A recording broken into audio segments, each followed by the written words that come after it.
Section 6.6, normal approximation to binomial. So these sections, I would start with the example that we had in chapter 5. In chapter 5 basically is talking about the discrete variables.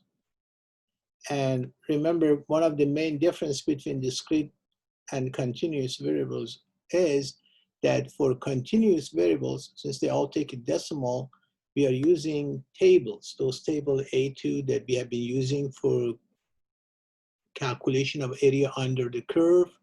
They all are continuous, not for discrete.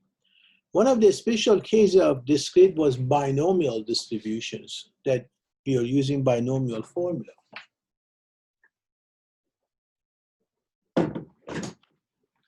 So these problems is based on the recent Harris poll. 60% of adults believe in the devil. So the P, the value of P, probability of success, is 0.60, and Q is always 1 minus that, which is 0.4. And we show that here. So you have the N value is 5, P is 0.6, and Q is 1.4. And first question is, what is the probability that exactly 3 out of 5 adults believe in the devil? So I want to show you several ways of doing that. For these binomial problems, it's one way is to do it at the table. And table is not used often because table is limited as far as the N. N is limited to 9 or 10. It doesn't go beyond that. So we don't really use the table that often. But I just want to show you for these problems. So you have N is 5 and X is 3. 3 out of 5, that gives you the number here, which is dark, you can see it, but this is 0.346. Second method is use binomial formula.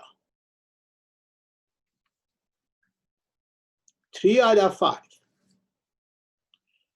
And also I show you how to use the calculator, which is the most easy one. The easiest that all is using the calculator. So if you want to know 3 out of 5, find the probability of that. It's second inverse binomial NPX, okay, which is N is 5, probability of success is 0.6, and X is 3. So you have 3 methods to use. But there is a second part here. The second part is find the probability that the number of adults is at least 2. At least 2 means X, see N was 5, right? Probability of at least 2 means you have to find probability of X equal 2, and then X equal 3, X equal 4, and X equal 5, and add all together, which is fine. Or you could use your calculator. But calculator always, if you do second inverse binomial CDF, calculator always give you the value to the left. So you have to subtract that from 1, because here we want to find what you have on the right side, okay? Now, this is a simple example that N is 5, and when you want to calculate at probability of at least 2, you need to do 1, 2, 3, 4 calculations. But this problem is also discrete. But look, you're dealing with a large number. In this problem, Mendel's famous hybridization experiments, N is 580. And he wants to find probability of 152 yellow peas. Means he wants to calculate probability of X greater than 152, because he's at least 152, means he wants to calculate probability of 152, 153, 154, 155, 150, all the way to 580. You see how many calculations you have here? Almost 428 calculations. This problem is discrete, right? Because we are talking about the number of p's here. How do I change this or convert it from discrete to continuous so I can use a table? If you want to do that, you have to take the whole number and change it to decimal number. So here it said, it's not easy to do it because we try to use z-table. Z-table are designed only for continuous variable, not a discrete variable, which is the whole number. We need to convert discrete number to the discrete number of 152. We got to change this 152 to the decimal. We always either add or 0.5 to it. I'll show you on the next page. In this case, we are subtracting 0.5 because we want to have at least 152, means we want 152 to be included. So here, if I start from 151.5 to the right, then 152 is included in this because we start from 151 and go to the right. But to change the conversion, there is always a requirement. We want to make sure that n times p and n times q is greater than 5. In our case, n was a large number, 580, and percentage was probability of success was 0.25, so that become 145, and the other one would be 4. Both are very larger than 5. In that case, you have to calculate mean and standard deviation from this formula. Remember, these formula we use for binomial, discrete binomial. When we wanted to calculate mean and standard deviation, we were using this formula over there, so we could use it here.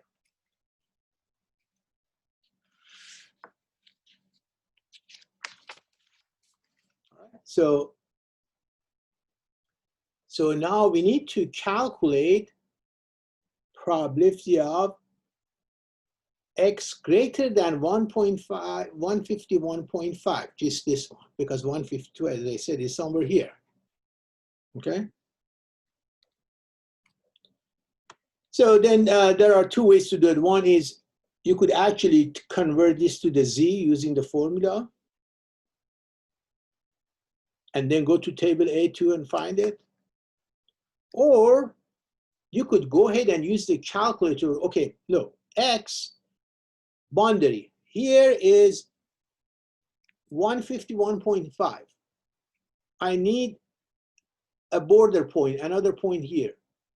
Because this is x, you could put a very large number here. We don't use 100 because this is already 151. Use a large number here, arbitrary number, like what, like 1,000? See?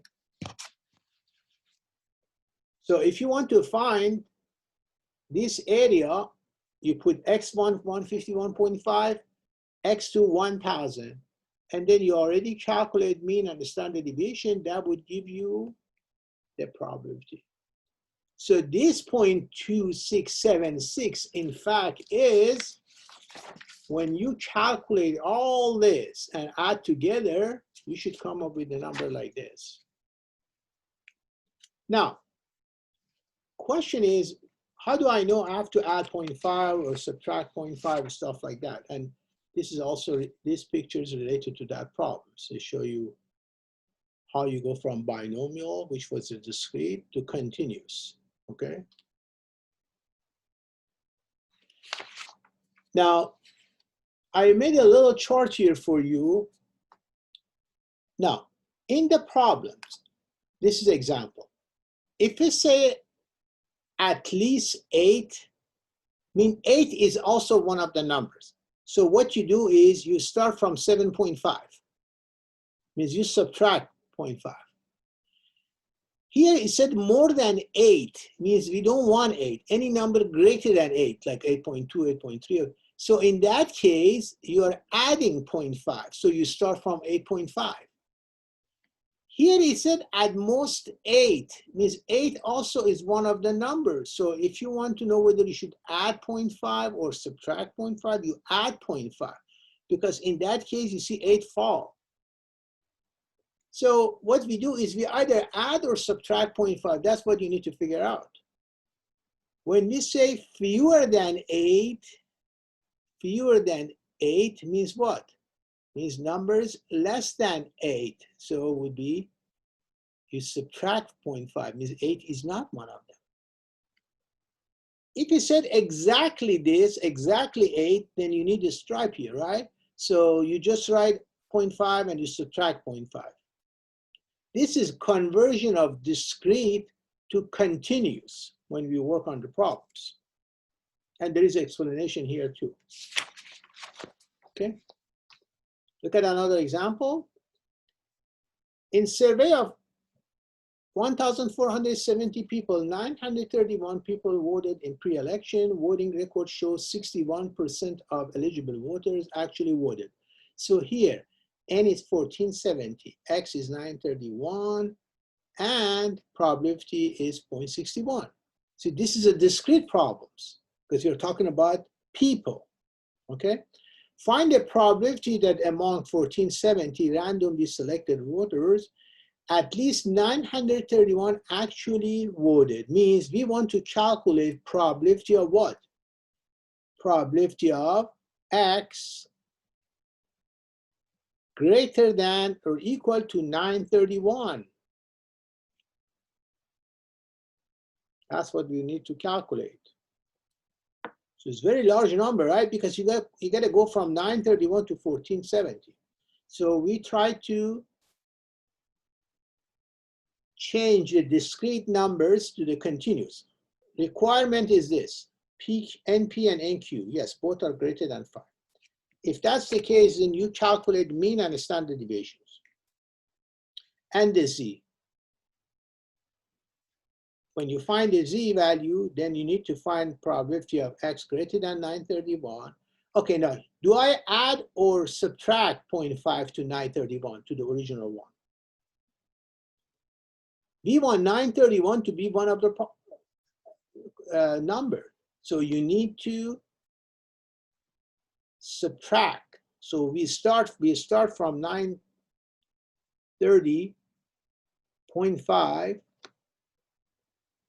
So 931 is one of the numbers, see? Or when it's greater than that,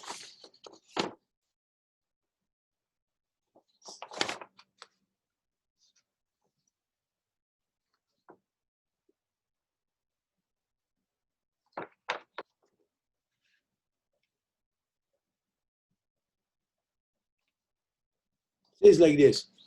If you want probability of at least 8, then you always subtract. Here is probability of at least 931, right? So you subtract 0.5. At least. All right. So that's how to do the calculations.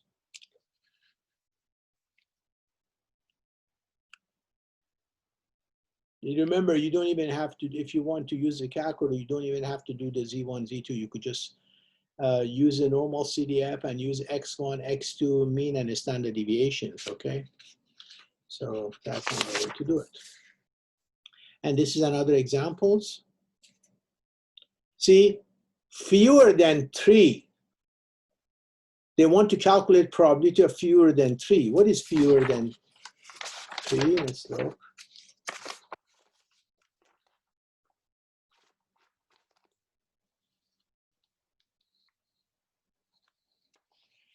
See here, fewer than 8 is 7.5. You subtract 0.5. So here it said fewer than 3, so we subtract 0.5, so it becomes 2.5. Okay, the rest is all very similar. Now here I'll show you, you don't have to do the Z if you don't want to. What you could do, you could use this formula. X1, X2, mean and standard deviations. What is your X1? 2.5. So if you have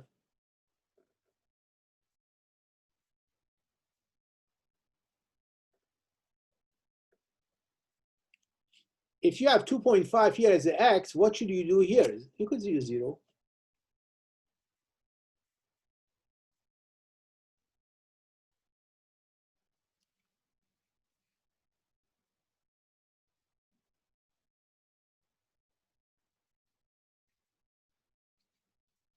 So in fact, here, this should be 0, not negative, because we don't have negative. I apologize for that. When you do the calculation, both must be the same, okay? If you use Z1, Z2, it should be like this. Z1, Z2. And this is an arbitrary number. Remember, here they ask us to calculate minus 1.53 is one end. What's the other end? You don't have any number, just use minus 5.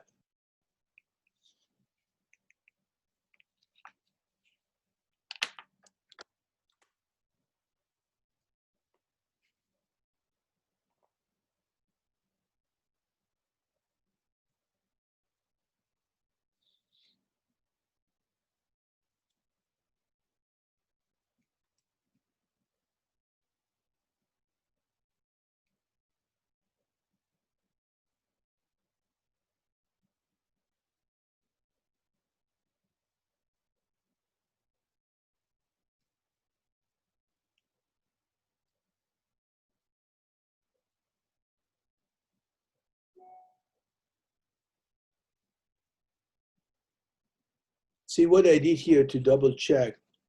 You go to second and then verse, okay? Second verse, right? Then you go to normal CDF. So here, I put negative, I put 0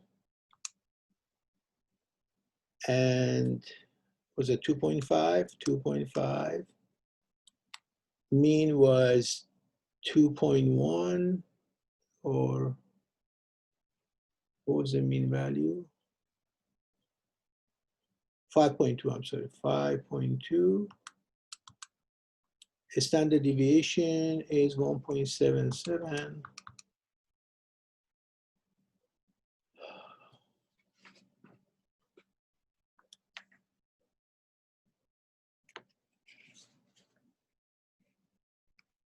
I'm trying to see if this one comes over. X1, X2, mean and standard deviations. Yep, you see that 0.06? It's 0.06. Okay. So if you want to do the X, one side of X is 2.5 here.